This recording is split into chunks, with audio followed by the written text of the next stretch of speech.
Hi, MacKillop here. I've got a Zither Banjo today. It's outside. And I hold it up. There it is. It's a no-name banjo. We haven't got a maker's name enclosed back, but we think it's Temlet, an English maker who many think invented the instrument, but that's debated by one Alfred Camere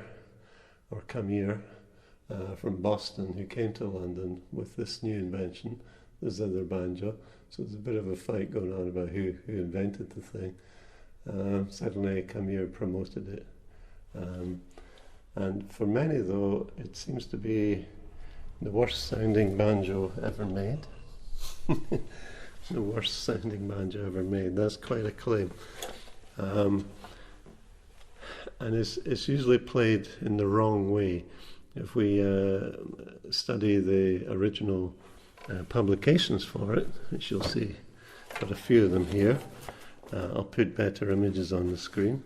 This is Dallas's Modern School, Banjo and Zither Banjo, with a tune selection by Herbert Ellis.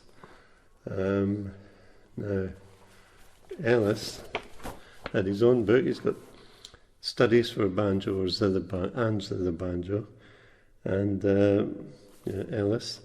And here we have Barnes and Mullins. Where are they? The cover's falling off this one, unfortunately. But I'll put better images on screen. Complete theoretical, practical, illustrated banjo school. It doesn't mention the Zither Banjo on the front, but inside all the pictures show the Zither Banjo. I'll show some illustrations. Now, I can never get the light right in this house. And you've even got a video light set up as well. Very dark because it's so bright outside. Look at that. Now, that's the sound of the Zither Banjo. But before I get into playing it, just briefly, there are 6 tuning pegs, but only 5 strings. So one of these is a dummy.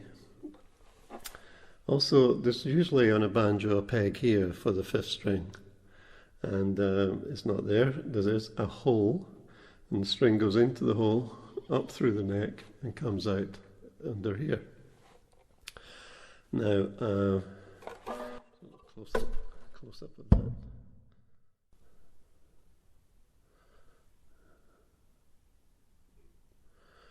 Okay, now the strings themselves, slightly odd for the banjo at the time, even for now. The outer ones were always steel, so we got steel 1st, 2nd and 5th. The 4th string is wound, it should be silk wound, but quite often today they're wound around metal. And the 3rd string should be gut. This is what makes it different. A gut string or nylon in this case. And because the strings are different, you get melodies going along the string more than across the banjo. So if you're used to bluegrass playing with lots of rolls and that kind of thing doesn't exist, they're thinking more along the neck than across the neck. Not set up really for clawhammer playing. I've seen some people playing clawhammer on these things. I've never been that convinced by it, but there we go. Now, most people play with their regular banjo technique, so they plant 1 or 2 fingers down there and pluck away quite aggressively, and no wonder it gets a bad name. But that's not why the guys invented it in the first place. They were looking for something with more sustain than that short, sharp attack sound. And the banjo methods all agree on how it should be played. Well, you should play where the vellum ends and the end of the neck comes to meet it. In this area here is the best place to pluck. Now you can vary the tone north or south of that, east or west. And you can play without nails, as I do, or you can play with nails. And Alfred Camille promoted what's called a composite stroke, that is half flesh, half nail. And he was the foremost composer. I think we can safely say that. He was way more sophisticated than most of the composers. And I do have recordings of Camille's music played on a zither banjo, like this one, which you can hear on YouTube, on SoundCloud. Just search for my name and Camille. There's the spelling. Now this banjo was in a complete mess, but a guy who goes by the name of Flatfoot Johnny, or John as he's known, you can check out his website. The guy makes amazing 19th century banjos, based in London, quite often from resourced old wood, and highly recommended. He did the restoration on this banjo, brought it back to life again, did an amazing job. So there we go. So we got the strings covered, the technique. Now repertoire, Camille's music first and foremost, but also these tutor books that I mentioned. They're wonderful. There's also one by Salvatore Leonardi, Italian name, but he published it in France, in Paris, in 1914, his theoretical and practical method for the banjo. And he said, talking about technique, placing the hand here as well for a better sound near the edge of the sound box where the neck begins. So they're all kind of one accord of where this should be played, not as is typical near the bridge and planting down.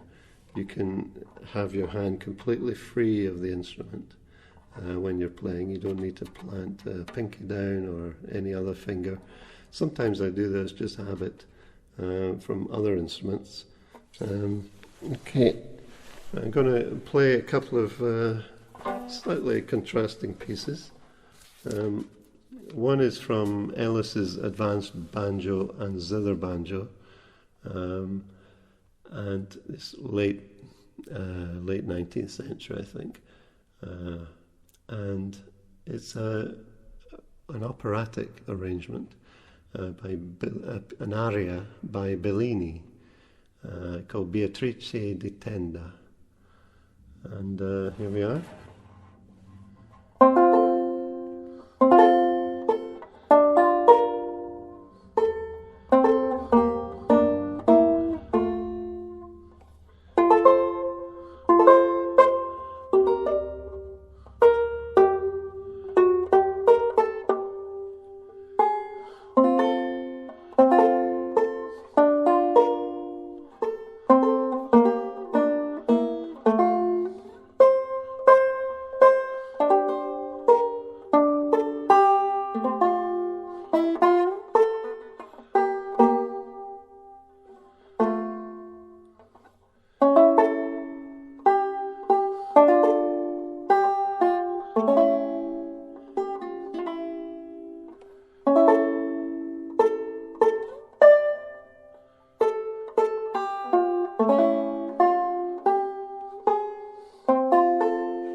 Okay, not usual banjo music, but very popular at the time. Lots of these operatic arias appear in various tutors, method books, but also the usual sentimental song style from the era. And here's one that you can get from the original online, Frank Converse's Believe Me of All Those Endearing Young Charms, from his 230 Easy Pieces. But I'll be bringing out a book, a Mel Bay publication, this year, 2023, called The Sentimental Banjo, and you get a lot of this repertoire with tab as well. Now, Converse didn't play the Zither Banjo, but his music sits well on it. It sounds beautiful, and why not? You know, it's of the same era. Here we go.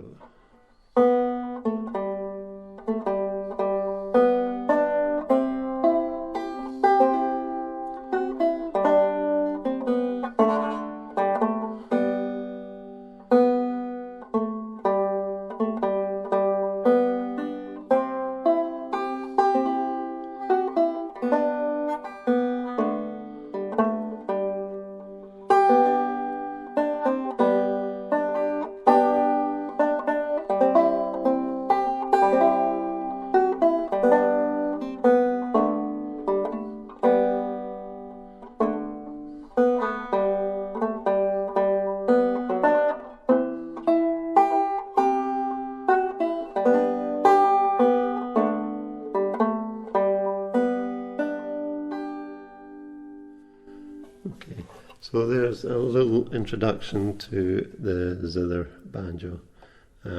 You can buy them very cheaply, £100, £200 on eBay. The most expensive ones are the made by Camille's company, his Vibrante Royale, which I have. I have one of those, and you might hear it later. But most of them, even Temlets, you can get for £300, £400, £500 at the top end. So very cheap compared to professional banjos today. But don't tell anyone, because then the prices will go up. Okay, that's it. See ya.